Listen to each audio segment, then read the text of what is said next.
Welcome to Not Milk Never Milk. Subscribe if you're lactose intolerant. You start by confirming power and hardware.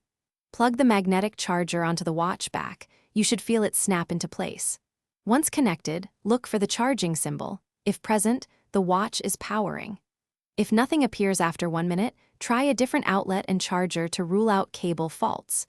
Make sure the screen is clean and the charger contacts are aligned.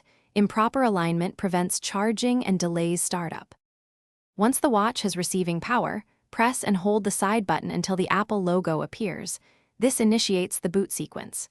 If the display remains dark, perform a force restart by holding both the side button and digital crown for about 10-15 seconds.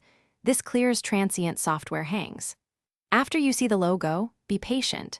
Booting can take up to a minute while system services start. Make sure you don't interrupt power during this phase. You complete the process by pairing the watch with your iPhone or setting it up directly.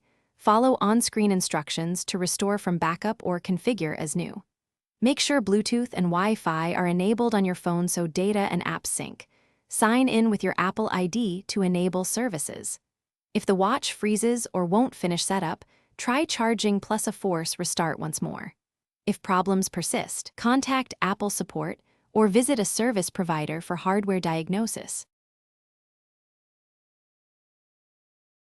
Thanks for watching. If this was helpful, leave a like and consider subscribing. See you next time.